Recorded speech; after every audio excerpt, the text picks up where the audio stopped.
Welcome to all. நம்ம YouTube சேனலில் Madras high court எக்ஸாமினேஷனுக்கான டெஸ்ட் பேட்சஸ் வந்து ஸ்டார்ட் பண்ணியிருக்கோம். ஸோ எக்ஸாம் ப்ரிப்பேர் பண்ணிகிட்ருக்க ஸ்டூடெண்ட்ஸ்க்கு வந்து இது ரொம்ப ஹெல்ப்ஃபுல்லாக இருக்கும். ஃபர்ஸ்ட் பார்த்திங்கன்னா ஜென்ரல் தமிழுக்கான டெஸ்ட் பேட்ச் வந்து ஸ்டார்ட் பண்ணியிருக்கோம். அதாவது Madras high court examination for examiners, readers, office assistant, copy attenders, senior and junior bailiff அப்படின்னு சொல்லிட்டு நிறைய போஸ்டிங்க்கு கிட்டத்தட்ட ஒரு 2300 போஸ்டிங்க்கு மேலே வந்துட்டு நோட்டிஃபிகேஷன் வந்து கொடுத்துருக்காங்க. ஸோ அதற்கான டெஸ்ட் பேட்சஸ் வந்துட்டு நாம் வந்து கண்டக்ட் பண்ணியிருக்கோம். ஸோ வந்துட்டு ஜாயின் பண்ணணும்னு நினைக்கிற ஸ்டூடெண்ட்ஸ் கீழே இருக்க டெலகிராம் குரூப்பில் ஜாயின் பண்ணிக்கோங்க. தென் ஜென்ரல் தமிழ், அதாவது 6th to 10th வரை இருக்க ஜென்ரல் தமிழுடைய ஃபுல் சிலபஸ் வைஸ் நம்ம வந்து கொஷின் எடுத்திருக்கோம். ஒரு டெஸ்ட்லேயும் பார்த்தீங்கன்னா கிட்டத்தட்ட 50 கொஷின்ஸ் இருக்கும் பர் டேக்கு. தென் கிட்டத்தட்ட 50 டேஸ் வந்து ஸ்டடி பிளான் வந்து கொடுத்துருக்கோம். அதனுடைய அடிப்படையில் இந்த டெஸ்ட்டை வந்து கண்டக்ட் பண்ணி முழுமையாக முடிக்கப்படும். ஜாயின் பண்ணணும்னு நினைக்கிற ஸ்டூடெண்ட்ஸ் கீழே டெலகிராம் குரூப்பில் ஜாயின் பண்ணிக்கலாம். நம்ம யூடியூப் சேனலில் டிஎன்பிஎஸ்சி டிராஃப்ட்மேனுக்கான ஆன்லைன் கிளாஸஸ் வந்து கொடுத்துட்ருக்கோம். ஆல்ரெடி வந்து பேசிக் இன்ஜினியரிங் ட்ராயிங்க்கான ஆன்லைன் கிளாஸஸ் வந்து அப்லோட் பண்ணியிருக்கோம். ஸோ இதுவரையும் பார்க்காத ஸ்டூடெண்ட்ஸ் சேனலை வந்து சப்ஸ்கிரைப் பண்ணிக்கோங்க. சப்ஸ்கிரைப் பண்ணிவிட்டு உள்ள பிளேலிஸ்ட்டில் பேசிக் இன்ஜினியரிங் ட்ராயிங்ஸோடைய ஃபுல் வீடியோஸ் டைட்டில், அதாவது டைட்டில் வைஸில் ஒரு பார்ட்டாக வந்து கொடுத்துருப்போம். டோட்டலாக வந்து 5 பார்ட்ஸ் வந்து இருக்கும். சரிங்களா? லாஸ்ட் வீக்கான ஷெடியூலாக வந்து நம்ம யூனிட் 1 வந்து கொடுத்துருந்தோம். நம்ம சேனலை வந்து கண்டினியூஸாக ஃபாலோ பண்ணுற ஸ்டூடெண்ட்ஸ்க்கு தெரியும்.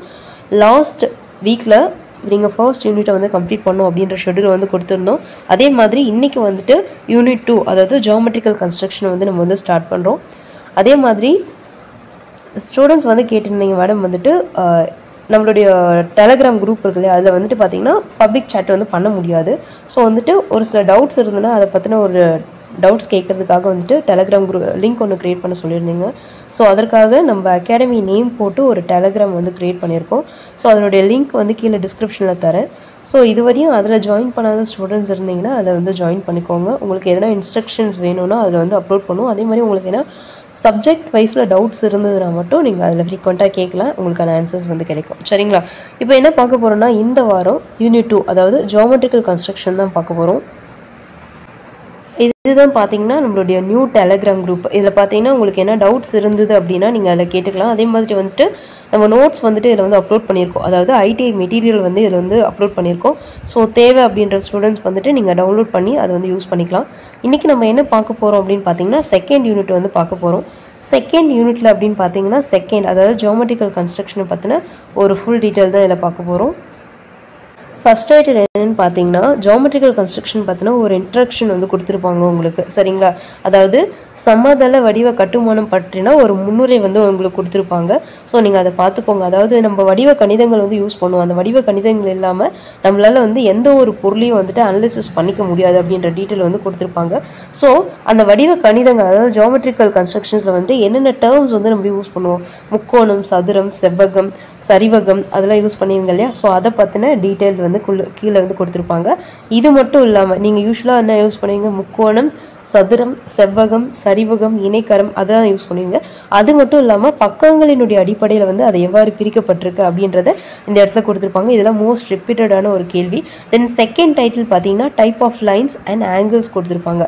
அதாவது லைனில் பார்த்தீங்கன்னா ஸ்ட்ரெயிட் லைன்ஸ் இருக்கும், கர்வ்டு லைன்ஸ் இருக்கும். நம்ம ஒரு ஸ்ட்ரெயிட் லைனாக உங்களுக்கு தெரியும் நேர்கோடாக இருக்கும், கர்வ்டு லைன்ஸ்னால் வளைவு கோடாக இருக்கும் இல்லையா? ஸோ அதை பற்றின டீட்டெயில் வந்து கொடுத்துருப்பாங்க. அதற்கான ப்ராப்பர்ட்டிஸ் கொடுத்துருப்பாங்க. ஒரு ஸ்ட்ரெயிட் லைன்னா அதற்கான கண்டிஷன்ஸ் என்னென்ன அப்படின்றத கொடுத்துருப்பாங்க. 2 புள்ளி இருக்குன்னா அதுக்கு நடுவில் வந்து நம்ம ஒரு கோடு வரையணும்னா அது வந்து நேர்கோடாக இருக்கும். சரிங்களா? அதாவது கோடுகளை பொறுத்தவரையும் ஹரிசாண்டல் லைன்ஸ் வந்து vertical lines, curved lines, parallel lines அப்படின்னு சொல்லிட்டு வகைப்படுத்தியிருப்பாங்க. அதனுடைய வகைப்பாடுகளை தான் இந்த இடத்துல கொடுத்துருப்பாங்க. தேர்ட் டைட்டில் என்னென்னு பார்த்தீங்கன்னா ஆங்கிள்ஸ், அதாவது கோணங்கள் அப்படின்னா என்ன, அதனுடைய வகைப்பாடுகள் பற்றி கொடுத்துருப்பாங்க. உங்களுக்கு எல்லாருக்குமே தெரியும், ஆல்ரெடி படிச்சிருப்பீங்க. குறுகோணம், செங்கோணம், விரிகோணம், நிரப்பு கோணங்கள், பின் விளைவு கோணங்கள், அதெல்லாம் படிச்சிருப்பீங்க. தென் மிகை நிரப்பு கோணங்கள்லாம் படிச்சிருப்பீங்க. ஸோ அதை பற்றின கான்செப்ட் கொடுத்துருப்பாங்க. இது பேஸ்டான சம்ஸ் வந்து கேட்பாங்க. சரியா? நெக்ஸ்ட்டு நம்ம பாகைமானி யூஸ் பண்ணுவோம் இல்லையா, அந்த ப்ரொடக்டர்ஸ் யூஸ் இருக்கணும் இல்லையா, அந்த பாகைமானின்னு பார்த்தீங்கன்னா ஒரு சின்ன வந்து விளக்கம் வந்து இந்த இடத்துல கொடுத்துருப்பாங்க. இதோட வந்து செகண்ட் டைட்டில் கம்ப்ளீட் ஆகும். தேர்ட் டைட்டில் பார்த்தீங்கன்னா ட்ரையாங்கிள் அண்ட் ப்ராப்பர்ட்டிஸ் கொடுத்துருப்பாங்க. ட்ரையாங்கிள்னா முக்கோணம், முக்கோணம் அதனுடைய வகைகள் உங்களுக்கு தெரியும். முக்கோணத்தை பொறுத்தவரையும் அதனுடைய பக்கங்களின் அடிப்படையில் வந்து சமபக்க, அசமபக்க, இரு சமபக்க முக்கோணங்கள் அப்படின்னு சொல்லிட்டு வகைப்படுத்திருப்பாங்க. அதனுடைய வகைப்பாடுகள் பற்றி முழு விளக்கத்தையும் வந்து இங்கே வந்து கொடுத்துருப்பாங்க.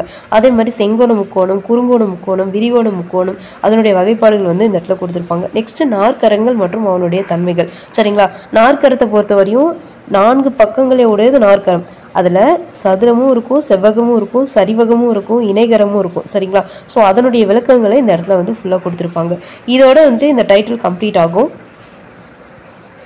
அதற்கு மேலே அப்படின்னு பார்த்தீங்கன்னா பலகோணங்கள் அதனுடைய தன்மைகள். நீங்கள் மேலே பார்த்தது நாற்கரம் பார்த்தீங்க, நெக்ஸ்ட் பார்க்க போகிறது பலகோணம். பலகோணம்னா இப்போ வந்துட்டு உங்களுக்கு 4க்கும் மேற்பட்ட பக்கங்களை கொண்டு இருக்கும் சரியா ஒரு வடிவம். ஸோ அதனுடைய வகைகளினுடைய அடிப்படையில் எத்தனை பக்கங்கள் இருக்குது, அதனுடைய பெயர்கள் என்ன அப்படின்றத வகைப்படுத்தியிருப்பாங்க. ஸோ அதை பற்றின டீட்டெயில் வந்து இந்த இடத்துல கொடுத்துருப்பாங்க. அதனுடைய ப்ராப்பர்ட்டிஸ் கொடுத்துருப்பாங்க.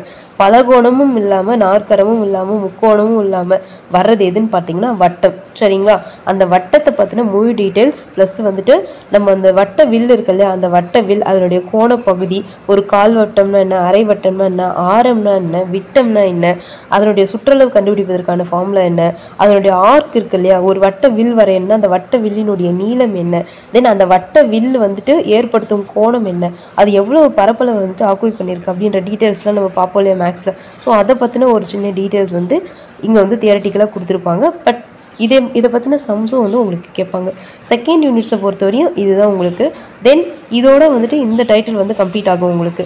டைப் ஆஃப் ஸ்கேல்ஸ் அப்படின்னு பார்த்தீங்கன்னா இது ஃபர்ஸ்ட் யூனிட் இருக்குல்ல, பேசிக் இன்ஜினியரிங் ட்ராயிங் இருக்கு இல்லையா, அதில் வந்துட்டு இந்த டைப் ஆஃப் ஸ்கேல்ஸ் வந்து வரும். ஒரு சிலவங்க என்ன கேட்குறீங்கன்னா இதனுடைய கண்டினியூஷன்லேயே இதில் வருமா, பிகாஸ் வந்துட்டு first unit and second unit ரெண்டுத்திற்கான மெட்டீரியலும் ஒரே பிடிஎஃப்ல கொடுத்துப்போம் உங்களுக்கு. சரிங்களா, இதெல்லாம் டைப் ஆஃப் லைன்ஸ். சரியா, இதெல்லாம் வந்துட்டு எதில் வரும்னு பார்த்தீங்கன்னா பேசிக் இன்ஜினியரிங் ட்ராயிங்கில் வரும். ஓகே, ஸோ எல்லாம் என்ன கேட்பீங்கன்னா மேம் இதுவும் வந்துட்டு அந்த செகண்ட் யூனிட் கூட வருமா, அந்த லாஸ்ட் டைட்டில் இருக்குல்ல ஸ்கேல், அதையும் கேட்குறீங்க. நீங்கள் நல்லா புரிஞ்சுக்கணும், மேலே இருக்க டைட்டில்ஸோடு உங்களுக்கு முடிஞ்சு போச்சு.